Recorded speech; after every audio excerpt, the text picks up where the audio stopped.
Adelante, maestra Mónica.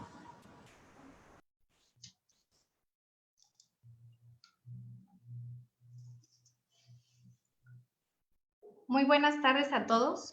La Defensoría de los Derechos Universitarios de la Universidad de Guadalajara les da la más cordial bienvenida a este tercer webinar el día de hoy, 14 de mayo, a través de esta red social. Soy la maestra Mónica Medina Rivas, primera visitadora de esta Defensoría, y los voy a acompañar durante esta sesión para escuchar a los expertos y especialistas invitados que abordarán el tema Burnout, con la pregunta central: ¿me está quemando el trabajo en casa? La realidad es que la crisis de salud que se está viviendo en nuestro país y a nivel mundial ha generado la necesidad de migrar las actividades académicas, escolares y laborales a un espacio virtual. Sin embargo, estas actividades se tienen que realizar desde casa, en un mismo espacio, y esta situación ha generado y ocasionado cierto nivel de estrés y ansiedad, no solamente para la población que está trabajando desde casa, sino para las y los estudiantes que tienen que realizar y continuar con sus estudios desde casa. Al igual que esto va a permear y ha traído ese estrés y ansiedad y conflicto para la familia. El ritmo de vida de todos nosotros se ha habido modificado. Se ha modificado de tal manera que el proceso de adaptación a este nuevo esquema nos ha generado y aumentado los niveles de estrés, de ansiedad, y esto puede ocasionar que tengamos la posibilidad de desarrollar el síndrome de burnout, o también conocido como el síndrome de agotamiento laboral. Este síndrome es un problema de salud mental que puede aparecer con mayor frecuencia en personas con profesión que implica la dedicación y la entrega hacia terceros, como por ejemplo los profesionales de la enseñanza y también los del sistema de salud y también asuntos sociales. Uno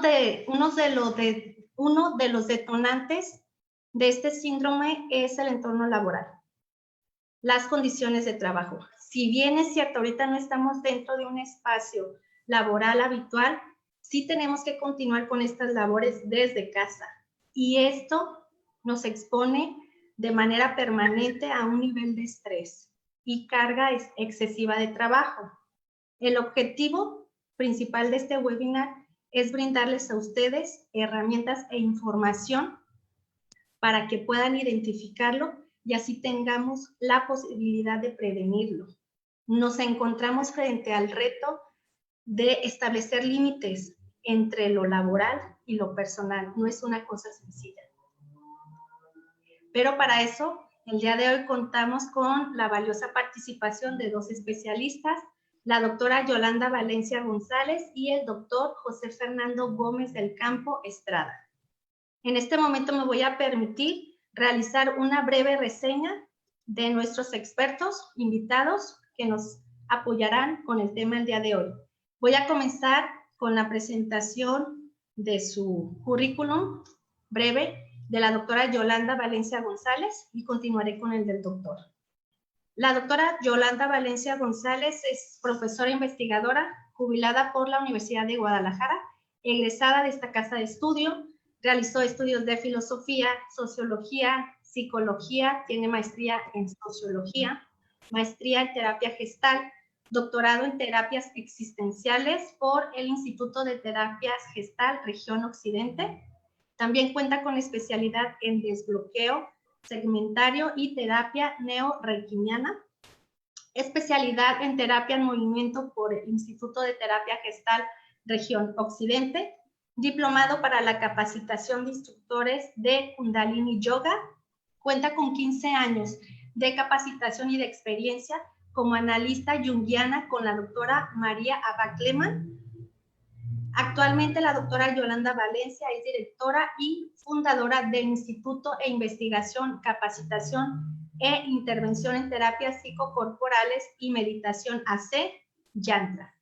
Es un placer que podamos tenerla en este espacio, doctora. Sea bienvenida. Agradecemos también, gracias.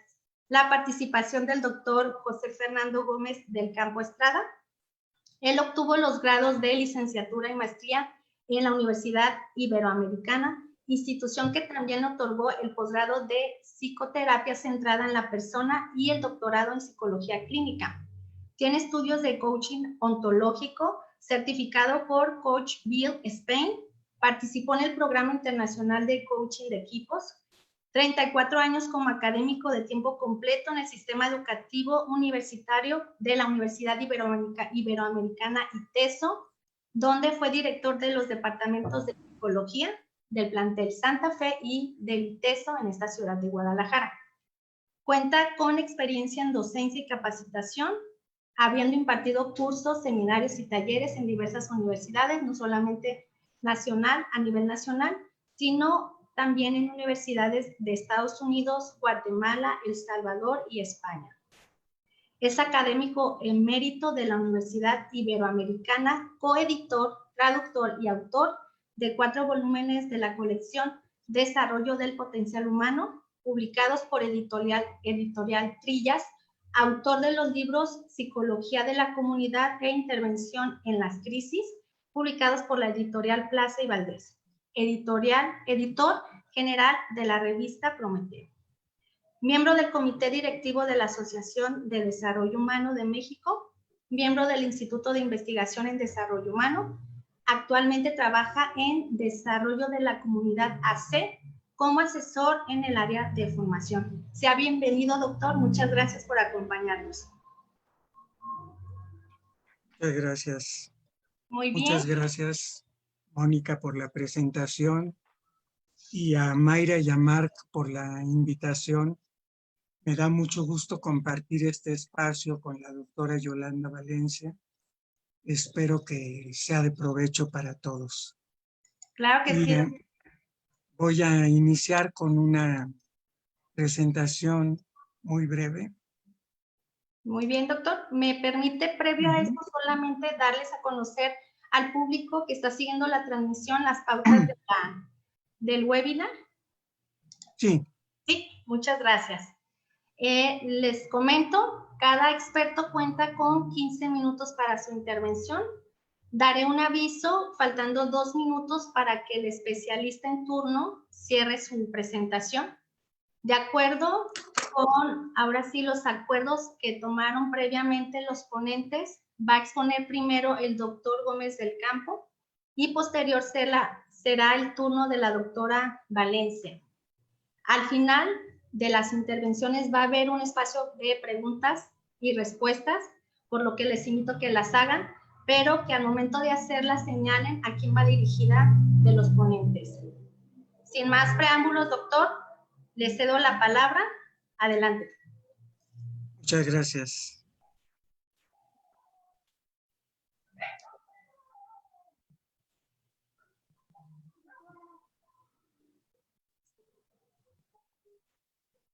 Ya está presente la... Muy bien. Bueno, ustedes ya han leído el título del webinar y voy a iniciar con una breve descripción de lo que es el burnout, que ya la maestra Medina adelantaba algo de esto. Burnout o síndrome de quemarse en el trabajo es un estado de desgaste emocional y en ocasiones físico que coincide con una pérdida de interés por las personas y el trabajo que se realiza.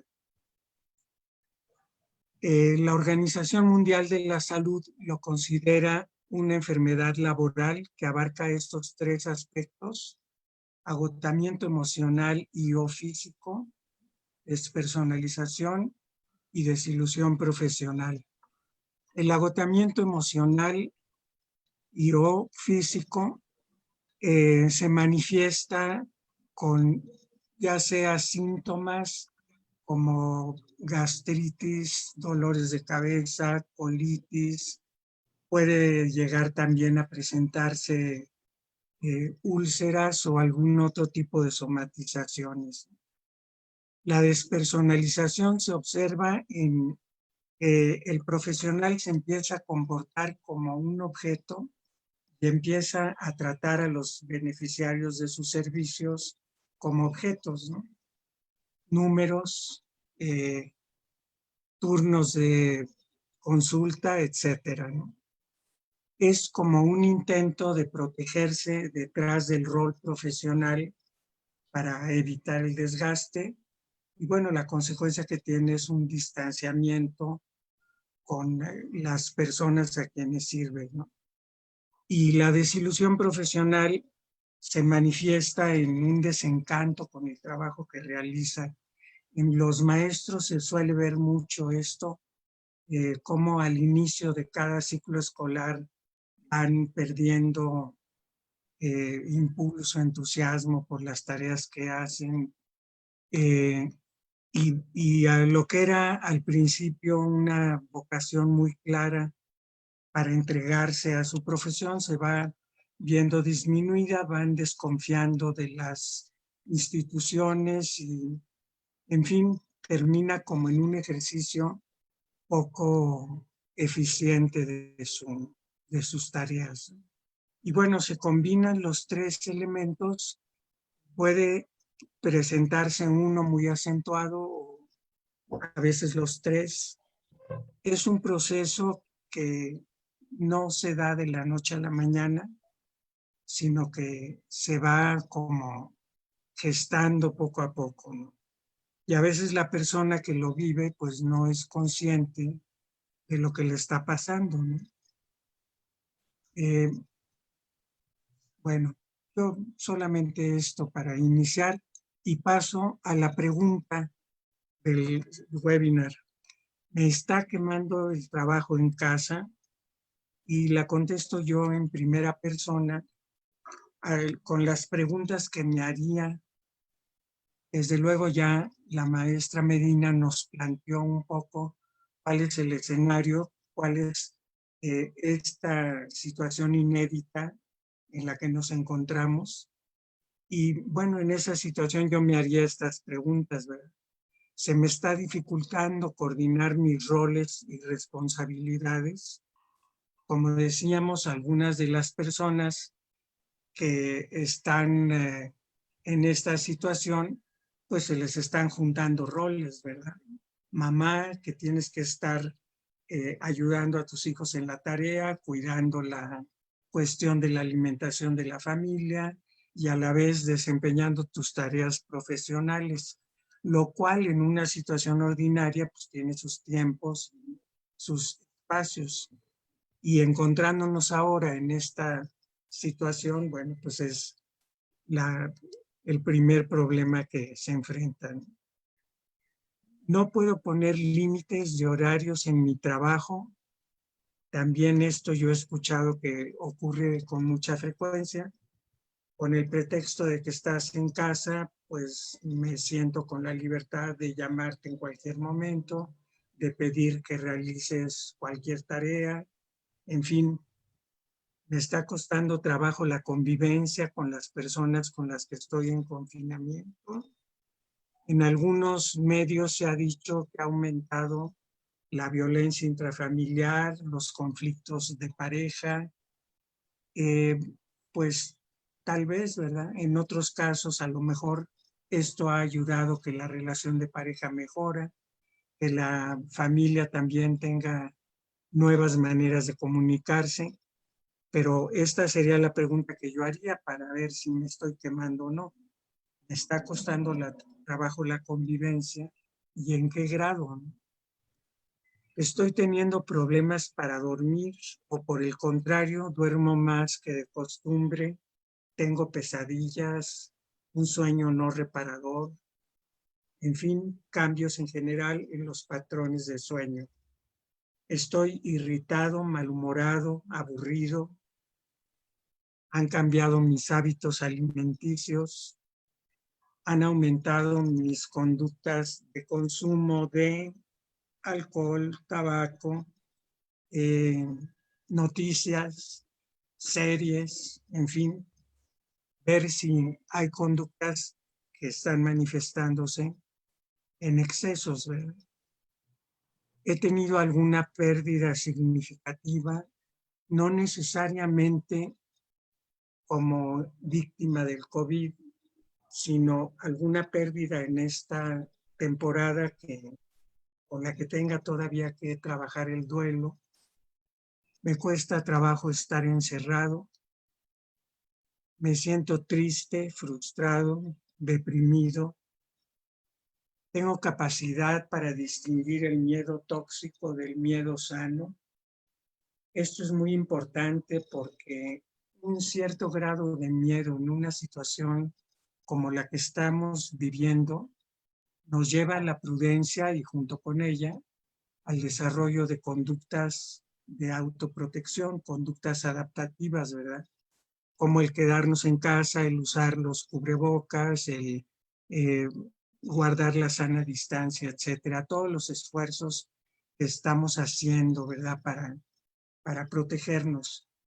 Ese miedo es natural. El miedo, como sabemos, es una de las emociones de emergencia que nos permite precisamente responder para cuidarnos frente a la amenaza, frente al peligro, ¿no? Pero el miedo tóxico es el que me lleva a compras de pánico, consumir noticias catastróficas sin difundirlas, temor irracional a la muerte, un temor exagerado a la pérdida de los seres queridos, y todo esto como afectando otros comportamientos, ¿no? Otra pregunta muy importante es cómo me están viendo las personas con las que convivo. A veces yo puedo no ser consciente de los cambios que estoy experimentando y los demás sí los ven. Entonces es importante el ver cómo me están viendo, el pedir retroalimentación, cómo está el ambiente virtual en mi trabajo. Es decir, muchos estamos trabajando en plataformas y aunque estemos a través del contacto virtual, pues podemos sentir cómo están los demás o incluso también puede haber momentos en que nos preguntamos unos a otros cómo estamos abordando el tema del confinamiento, ¿verdad?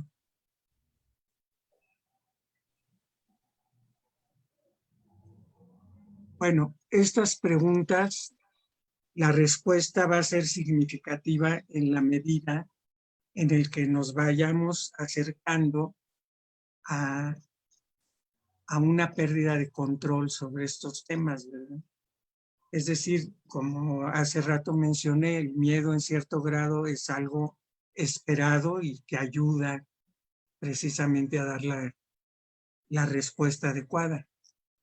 Cualquiera de estos son normales dentro de ciertos límites, pero dejan de serlo en el momento en que empiezan a incapacitarme para enfrentar la vida diaria y a desempeñar mis tareas pues, de manera ordinaria, eficiente, adaptándome a la nueva situación, etc. Y bueno, ¿qué puedo hacer para evitar quemarme o para recuperarme de este estado? Yo lo resumo en recuperar, fortalecer o desarrollar un patrón de autocuidado que incluya estos aspectos y los que ustedes puedan agregar.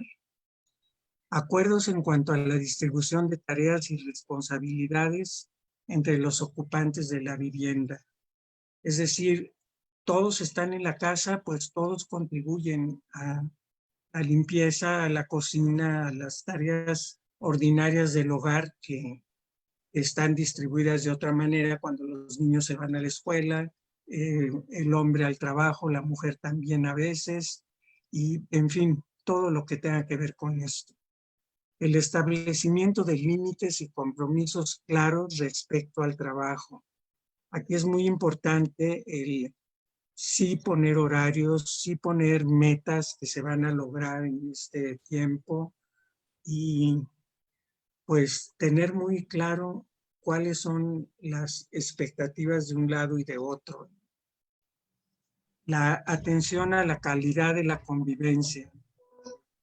Aquellos que están viviendo en el espacio familiar o en donde se encuentre la persona puedan combinar espacios de juego, comunicación y trabajo, también con espacios de soledad y de intimidad.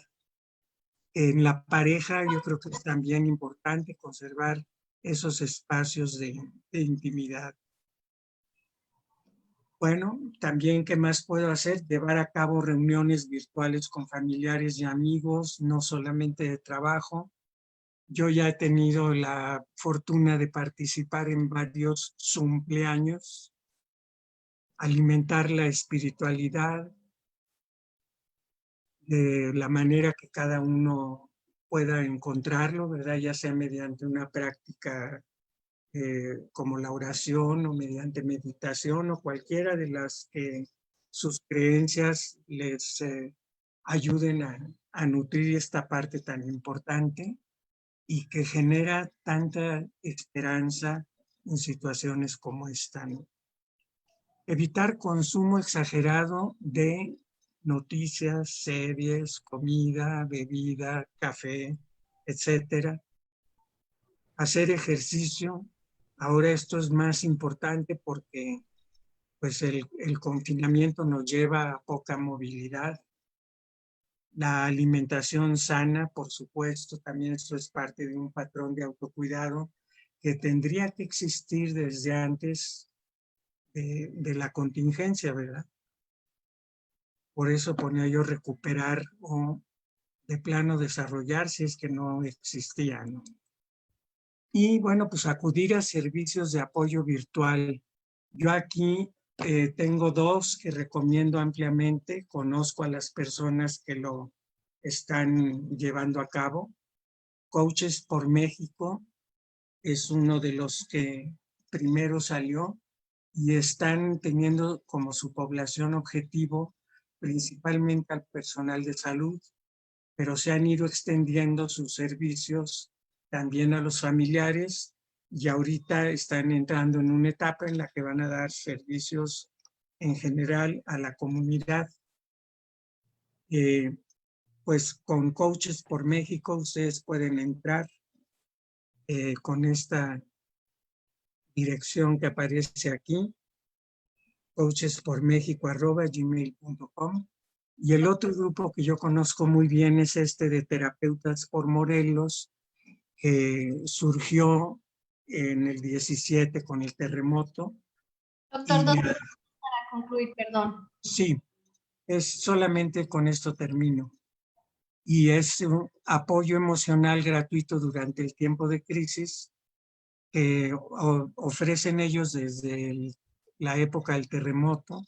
Contribuyeron a la reconstrucción tanto física como emocional y social de varias comunidades en el estado de Morelos y también operan a nivel de cualquier persona que lo solicite y en todo el país. Bueno, pues muchas gracias. Con esto termino mi presentación.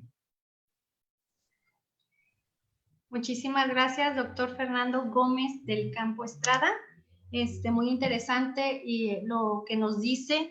La verdad es que yo rescato mucho de lo que mencionó y sobre todo en la parte de qué puedo hacer para evitar quemarme o recuperarme si es que ya estoy con esos síntomas, las señales, como la distribución de tareas, los límites claros, establecer horarios, espacios y las reuniones virtuales con familiares y amigos, no solamente de trabajo, y también hacer un espacio para la cuestión emocional y espiritual. Muchísimas gracias, doctor. Al final, vamos a continuar o vamos a dar paso a las preguntas y ahora es momento de que la doctora Valencia nos exponga ahora sí que el tema.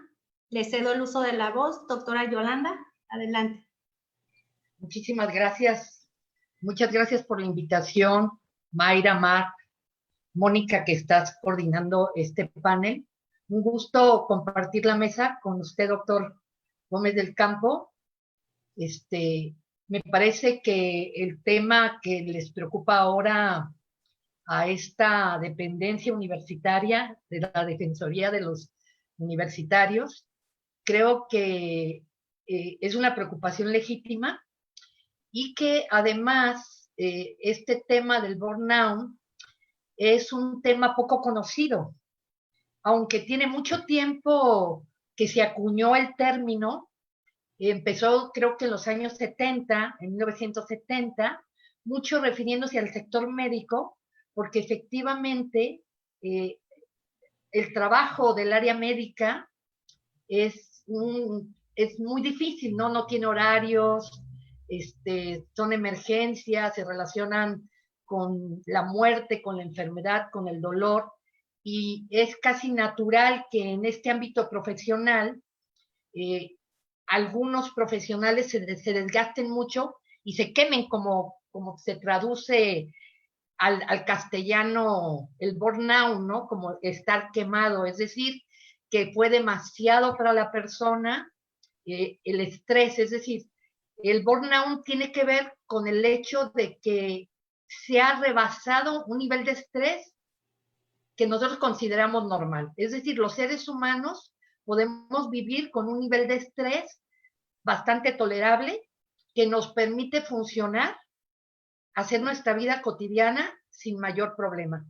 Pero hay un tipo de estrés que rebasa completamente esa cotidianidad, esa normalidad.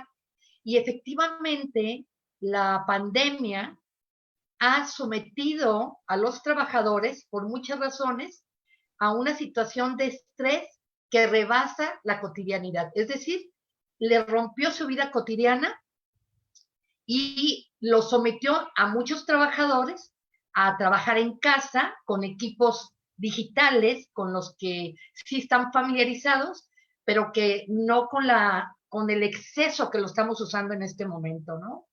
Y que puede generar mucho estrés, que rebasa, un estrés que te agota, que te fastidia.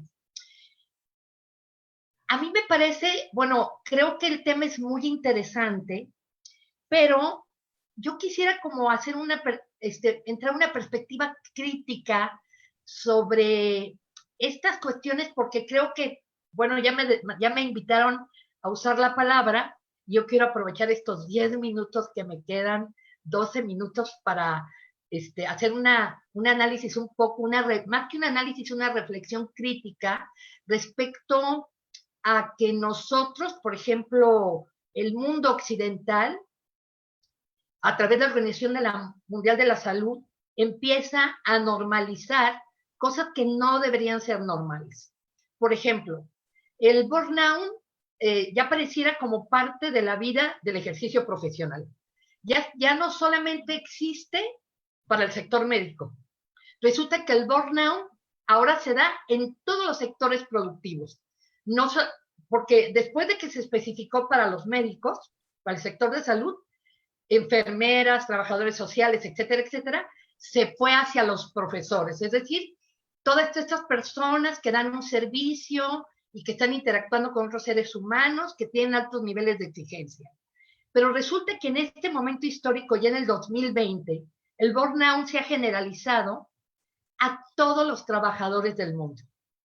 Es decir, no es normal. Nosotros podríamos decir, bueno, hay un sector como el médico que se enfrenta a situaciones complejas, difíciles, de mucho estrés, que van a agotar al doctor, a la enfermera, ¿no? Pero que esto se generalice a todos los ámbitos de la productividad, nos está diciendo que estamos viviendo en un sistema que de por sí debería ser cuestionado. Y a mí me parece que precisamente en tiempos de la pandemia tenemos la oportunidad de cuestionar un modelo económico político que ha dominado el mundo occidental desde la revolución industrial, lo que hemos llamado como modo de producción capitalista, donde el ser humano ha sido cosificado y tratado como cosa. Ese simple hecho de ser tratado como cosa en cualquier organización va a generar estrés a la condición humana, porque los seres humanos no somos cosas, ¿no? Ojalá que el burnout fueran como algunas recomendaciones, unos pasos, y podemos evitar el problema. Lamentablemente el problema está creciendo. Ahorita, por supuesto, con la crisis, porque como hay una crisis económica, entonces están sometiendo a los trabajadores a cargas horarias excesivas, ¿no?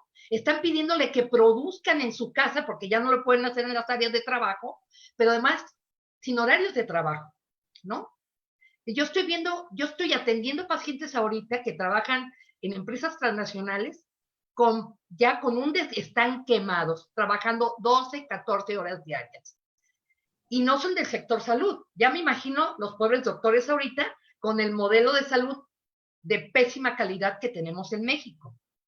Y que precisamente por todo el maltrato laboral, el exceso de trabajo, se ha generado este problema. Pero yo no creo que el burnout sea un fenómeno natural, como una respuesta del instinto del ser humano que responde, no, es un problema que nos fue creado. Y entonces me llama la atención porque la Organización Mundial de la Salud lo tipifica como síndrome ya desde 1980.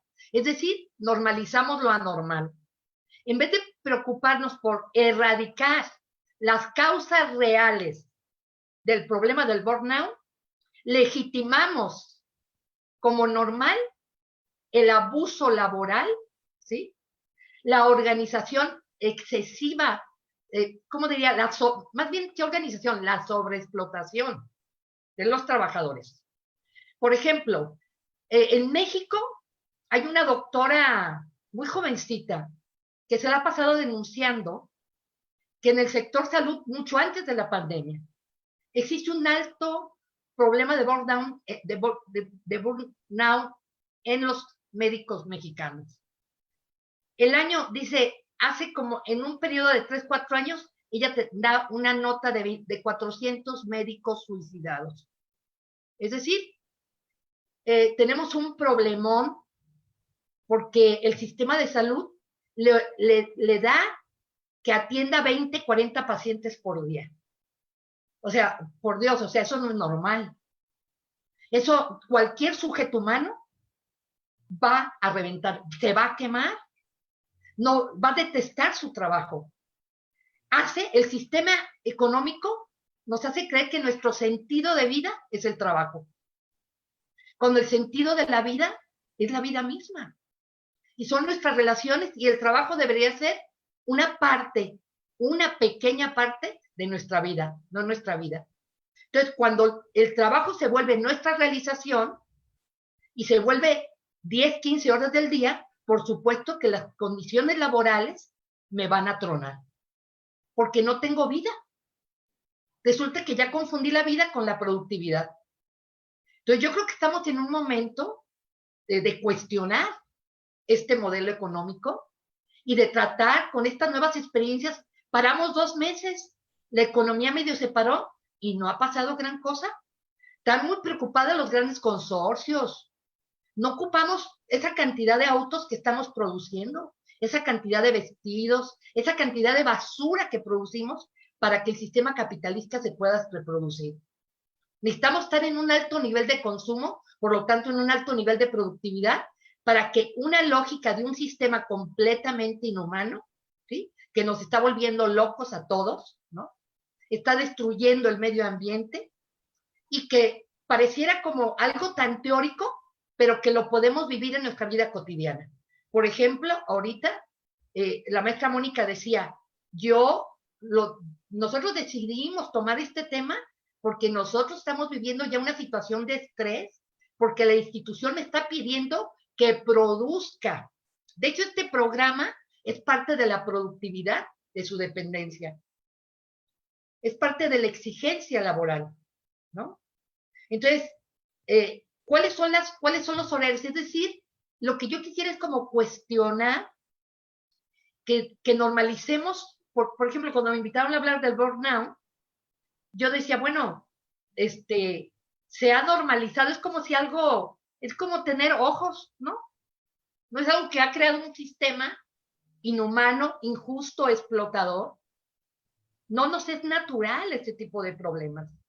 Las personas que no es lo mismo vivir en estrés, un cansancio normal del trabajo, a lo que se ha tipificado como burnout, que tiene que ver con un exceso de vida en el trabajo, donde la persona se siente exitosa, obtiene el reconocimiento, sus relaciones humanas son las más importantes en el trabajo porque le dedica 10, 12 horas al trabajo. La familia pasa a ser secundaria. Estamos con crisis de estructuras familiares, ¿sí? Vida espiritual, el doctor lo recomendaba como la importancia de desarrollar experiencias espirituales, meditativas en este momento. Claro que eso es importante hacerlo, pero parecieran como parches. Necesitamos como trabajar de fondo con el problema. Por eso decía que yo quería aprovechar el tiempo, pues para hacer esta reflexión crítica. No sé si me explico. Más como meterme en el tema, aunque sí me interesaría dar tips, porque definitivamente sí, como yo le agradezco al doctor, que qué bueno que lo hizo, de dar recomendaciones, porque claro que estás viviendo en el día a día una situación de enorme desgaste.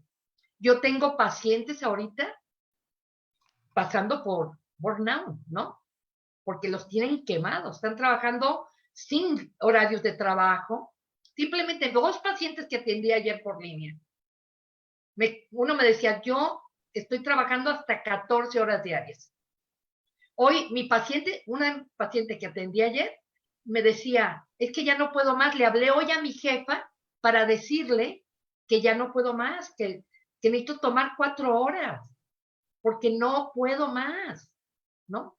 Porque le están pidiendo, es como si, ¿cómo les quisiera decir? Es como si este fenómeno psicosomático, que es el burnout, tuviera como una normalidad, pero en realidad no podemos seguir normalizando lo que es anormal, lo que no nos es natural, aunque todo lo que es creado por el ser humano le es natural a lo humano.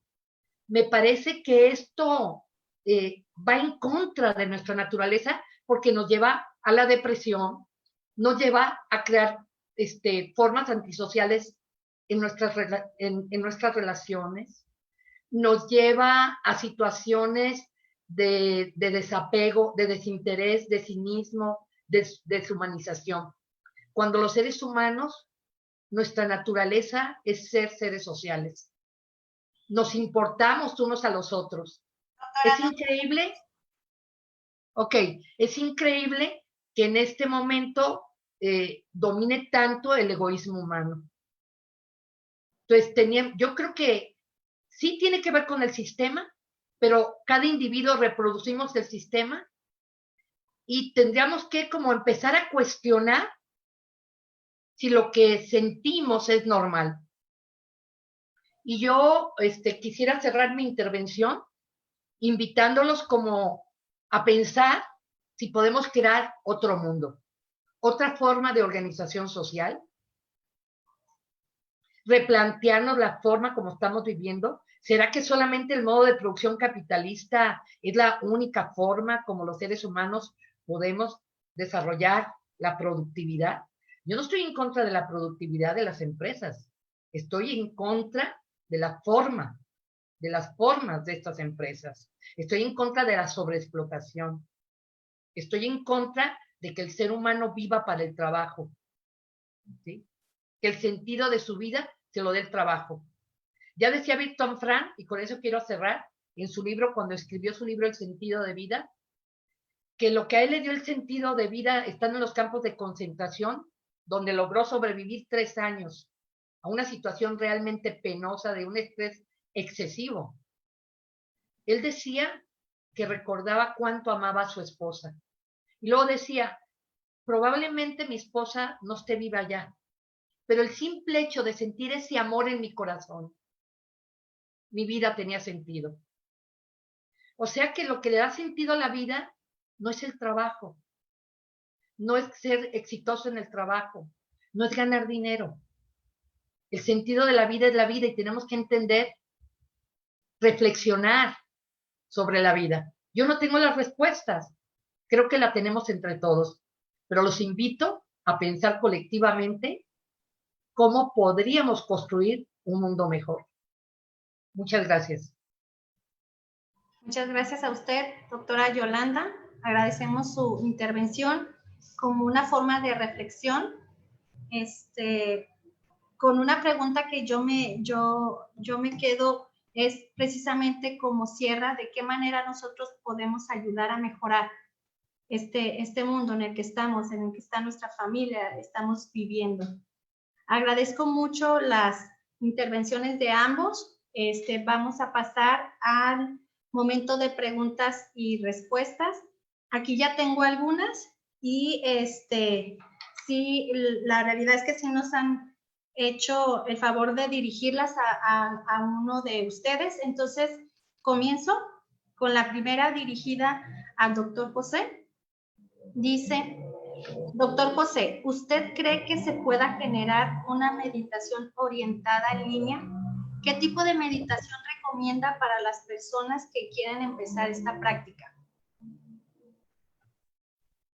Bueno, yo pienso que al igual que otro tipo de ejercicios que utilizamos los psicólogos o los terapeutas o facilitadores del desarrollo humano, las meditaciones también pueden ser guiadas de manera virtual y pues depende ahí mucho del tipo de meditación que maneje el facilitador, la que se pueda propiciar. Y sí, yo creo que es perfectamente factible el hacerlo en línea. Muy bien, muchas gracias, doctor. La siguiente pregunta es para la doctora Yolanda Valencia. Es la siguiente: ¿el burnout podría causar depresiones en una persona y por qué? Sí, de hecho, lo ocasiona. Fíjate que es muy diferente entender una depresión que se produce por cuestiones laborales. Es decir, sí tenemos que diferenciar la depresión que se produce por otras razones existenciales a la que se produce por una cuestión de burnout. Es decir, sí se genera depresión porque la persona empieza a perder sentido de vida, el estado de ánimo se ve alterado, sobre todo cuando tienen, por ejemplo, estas personas que no tienen que ver con la empresa, pero que tiene que ver con el modelo, el metamodelo de cómo ser exitoso en el mundo capitalista, de que para ser exitoso tienes que tener este reconocimiento laboral, y entonces cuando no tienes este reconocimiento o cuando tus jefes te cuestionan tu forma de trabajar o tu equipo no respondió de la manera que tú esperabas o no pudiste trabajar en equipo como querías, puede generarse este fenómeno depresivo producido por el ambiente laboral. Específicamente, de hecho, cuando tenemos una depresión sistémica porque la persona está deprimida por su historia de vida, porque perdió un duelo, porque es niño abandonado, qué sé yo, ¿no? A la depresión que se produce por burnout, ¿no? Es completamente diferente, pero sí se produce depresión por la cuestión laboral. Muchas gracias, doctora. Continúo con la siguiente y esta es dirigida para el doctor Fernando. ¿Cómo diferenciar el miedo tóxico del sano? Pues sí, yo creo que es principalmente la intensidad. El miedo sano, como decíamos, es una fuerza, es lo que te permite treparte a una barda cuando te sueltan un perro, es lo que te permite poner a tu favor toda la respuesta del estrés para enfrentar el peligro. En cambio, el miedo tóxico puede paralizar a la persona, puede hacerla incompetente para responder a la emergencia, puede bloquear sus patrones de autocuidado en general. Y bueno, pues es el miedo tóxico está fuera, mientras que el miedo sano es algo que es parte del equipo de la persona para responder en la vida, ¿no? Muy bien, muchas El gracias. miedo tóxico es una reacción frente a los estímulos externos, dejando el poder afuera. no adentro, como en el miedo sano. Muy bien, doctor. Muchas gracias. Continúo con las preguntas. Esta me parece muy interesante. Dice para los dos, el término burnout se enfoca solo en lo laboral. ¿Por qué los roles de mamá, maestra, cocinera y estar todo el tiempo en casa me está quemando? Bueno, fíjate que antes solamente el burnout se especificaba como un síndrome que competía al ámbito laboral, pero a últimas fechas ya se está usando inclusive para amas de casa. ¿Sí? Es normal, o sea, por eso yo decía que en realidad es una forma de vida, es un modelo de cómo vivimos, de cómo nos relacionamos, de cómo expresamos. Imagínate que nosotros vivimos en una sociedad donde te dice que todo lo controles desde la cabeza. Imagínate que los especialistas del burnout, ¿sí? Los coaches del burnout te dicen que tú tienes que ser empático con tus clientes, pero no debes de engancharte con el dolor porque te vas a quemar. Yo creo que eso es algo, yo cuando escucho eso, me acuerdo cuando yo daba clases en la licenciatura de Trabajo Social en la UDG, que algunas maestras les decían a los alumnos que era muy importante que trataran a los usuarios como cosas, no como individuos, que no se engancharan. Y yo como terapeuta digo, si yo no creo un vínculo afectivo real con mi cliente, si mi cliente no se siente visto por mí, si yo lo sigo tratando como cosa, ¿cómo lo ayudo a salir de ahí? Bueno, las amas de casa se convierten en parte de la maquinaria productiva que hace que funcione el trabajador para que vaya bien comidito, ¿sí? Y tenga el espacio donde descanse para que sea productivo para la empresa. Pero entonces la ama de casa tiene que hacer una gran cantidad de tareas, ¿no? Que también la pueden quemar. Pero también tiene que ver con situaciones personales. Por eso es tan complejo el tema. Por eso cuando yo cuestiono a la Organización Mundial de la Salud que dice que como que crea el término del síndrome, ¿no? Como algo normal, cuando en realidad necesitamos revisar qué es lo normal en nuestra vida. No es normal que nos quememos, no es normal que el trabajo nos mate. Nosotros estamos hechos, tenemos una enorme capacidad creativa que la aplicamos cuando trabajamos. Pero ¿qué hace? Que no nos sintamos contentos con el trabajo. ¿Qué hace? Porque yo, aunque yo tenga mucho trabajo, si a mí me gusta lo que hago, me siento contenta en la relación con el otro, me voy a agotar, pero no me voy a quemar. ¿Qué hace que me queme? ¿Realmente es el exceso o es algo interno de cómo yo me estoy viviendo o cómo me está tratando la relación cómo me tratan en esta relación? ¿Cómo me valoro? ¿Cómo me valoran? ¿Cómo me siento? ¿Sí? ¿Tiene que ver solamente con el agotamiento realmente? ¿O yo creo que el burnout es multifactorial, ¿no? Tiene que ver con muchos factores. Muy bien. Doctor José. Sí, yo creo que uno de los factores es justo el reconocimiento. A mí me parece que el desgaste en el trabajo del hogar siempre ha existido, pero como no se consideraba antes como un trabajo, incluso que se empieza a poner en la mesa la necesidad de que el ama de casa reciba un salario, etcétera, yo creo que por eso no se le había puesto atención. Claro. Pero efectivamente no se reconoce y no solo eso, sino que el trabajo del ama de casa solamente se nota cuando no se hace. ¿Por qué no hay sopa? ¿Por qué no están limpias mis camisas? Pero nunca el reconocimiento de qué bueno que aquí está, que tenemos que comer, qué bueno que la casa está limpia, ¿no?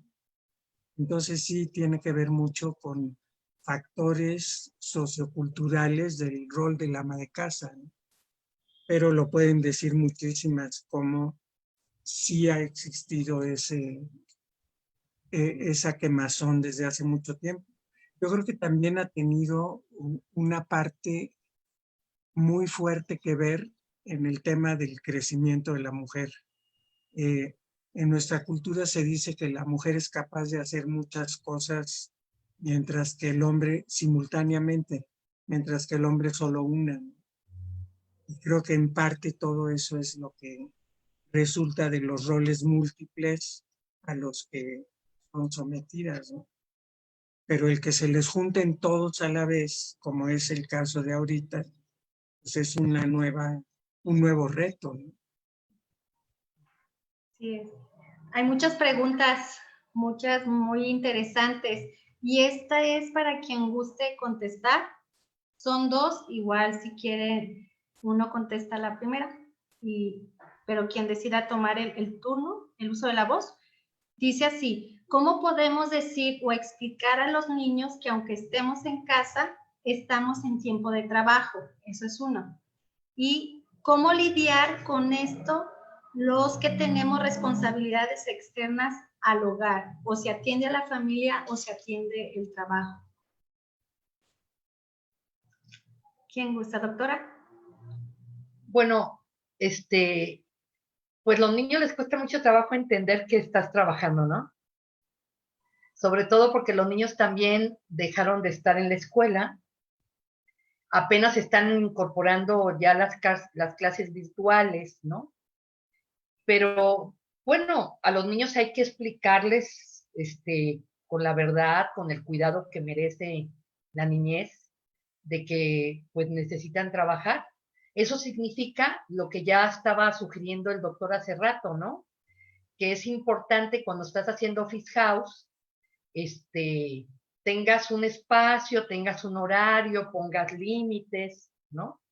Y que el niño entiende esos límites. Por ejemplo, yo veía que a mis nietos le pidieron de la escuela a la mamá que les creara un espacio que fuera como un salón de clases, si era posible en el espacio del hogar, ¿no? Precisamente lo mismo pasa cuando haces office house, ¿no? Que tú le plantees a tus hijos que tú tienes que tener este espacio y que vas a tomar tantas horas como cuando vas a la oficina o vas a la fábrica o vas al hospital para trabajar y que lo estás haciendo de forma digital, ¿no? Y bueno, yo dejaré la segunda pregunta o que la amplíe las dos el doctor. Muy bien. Sí, ¿cómo era la segunda? La segunda parte es cómo lidiar con esto los que tenemos las responsabilidades externas, o se atiende Sí, sí. o se atiende el trabajo. Sí, pues yo creo que también es cuestión otra vez de límites, ¿no? De decir claramente cuáles son las posibilidades de la persona para atender una cosa y la otra, ¿no? Ahora, yo digo que en lo que son las responsabilidades en el hogar, tal vez sí sea muy importante la parte de involucrar a todos los miembros y no nada más dejar el rol en la que hace de ama de casa, ¿no? Sí. Sino repartir el trabajo y yo pienso que es eso, es reflexionar sobre este tema de que estamos en una nueva situación y ojalá que no regresemos a la normalidad. Yo también pienso, como la doctora, que esa normalidad que perdimos, bendita pandemia que nos hace perder ese tipo de normalidad, ¿no? Yo ahorita estoy viviendo, por ejemplo, una de las cosas que me satisface mucho, las 3 horas que yo invierto en transportarme, cómo las puedo aprovechar para muchísimas otras cosas creativas y productivas. Entonces yo creo que tenemos que reinventar la sociedad. Estoy totalmente de acuerdo con la doctora, ¿no? Y que aprovechemos esta oportunidad para hacerlo. Así es. Muy bien. ¿Todavía hay tiempo para una pregunta más? o no sé si dos, voy a lanzar esta. No señala quién va dirigida, pero voy a decirla y ya quien guste contestarla. La pregunta es la siguiente. Permítanme, aquí está. ¿Considera que reinventarse es sano aprovechando estas crisis sociales y crisis personales? Lo pregunto porque recuerdo que con la crisis del 82 la sociedad cambió para bien. Nada es tan desalentador como un esclavo satisfecho. Hace referencia a Ricardo Flores Magón, aquel que impulsó el trabajo a 8 horas frente a esa explotación. Y la pregunta es la siguiente: ¿cómo podríamos volver a ese derecho frente a esta época? Pues yo creo que tenemos que luchar por eso. No se nos va a dar.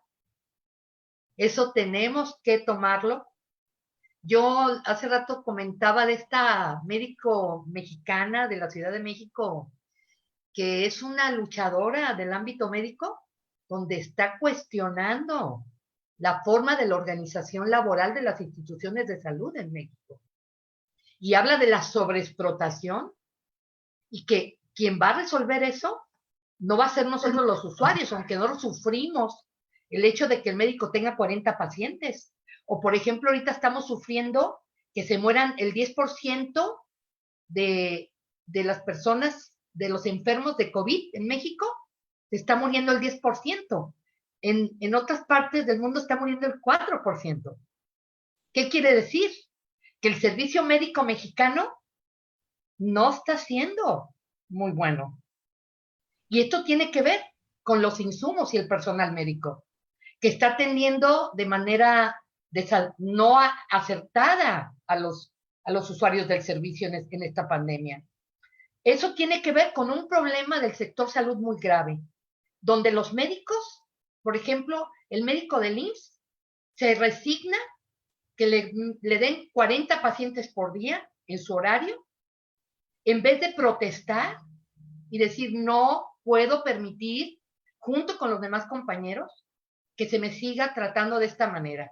Necesito tiempo para atender a mis pacientes. El doctor necesita respetarse. Entonces, esto va a ser luchando en cada sector. Yo, por ejemplo, a mi paciente le decía, oye, tienes que convocar a una reunión mañana con tu jefa. No puede, habla con tu equipo de trabajo, porque no pueden estar permitiendo trabajar 12 horas diarias. Están abusando ahorita con la amenaza de que los van a correr. No pueden permitir eso. Si les domina el miedo tóxico, como dice el doctor, ¿sí? No van a protestar. Hay que tener miedo, pero que ese miedo te lleve a la acción, que te ayude a salvarte, no que te destruyan. Este miedo a luchar por tus derechos. Tenemos el Estado de Derecho. No solamente es de hablar, es de meter demandas, de organizarnos, de veras comprometernos unos a otros por construir un mundo mejor. No, nadie te lo va a dar. Eso cada uno de nosotros, en nuestra casa, en nuestro ámbito de trabajo, en nuestro consultorio, nos toca hacerlo. Bueno, esa sería mi respuesta. Doctor. Sí, yo estoy totalmente de acuerdo y creo que el cambio principal es el propio y que sí, definitivamente se tienen que correr riesgos. No es,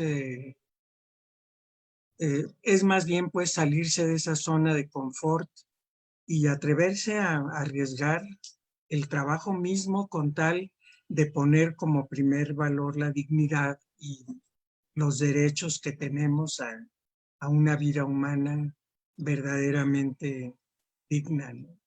Sí. Y es correr ese riesgo, ¿no? Ahora, si lo vemos desde el punto de vista puramente individual, pues puede ser muy desalentador, pero si lo vemos que al cambiarte tú cambia lo de afuera también, porque es lo único que realmente tenemos poder para cambiar. Lo de afuera no lo vas a poder cambiar si no cambias tú. Claro. Sí. Listo. Pues les agradezco mucho su participación. Muchas gracias a ustedes por este tiempo que se tomaron. A nombre del doctor Dante Jaime Aro Reyes, el titular de la Defensoría de los Derechos Universitarios de esta casa de estudio, les agradecemos mucho su participación en este espacio y también a todos ustedes que siguieron la transmisión. Muchas gracias por su presencia. Me despido deseándoles a todas y a todos ustedes que tengan una excelente tarde, que se sigan quedando en casa y que también nos sigan en nuestras redes sociales. Muy buenas tardes. Muchas gracias. Hasta luego, muchas gracias. Muchas gracias. Un honor Adiós. estar con ustedes.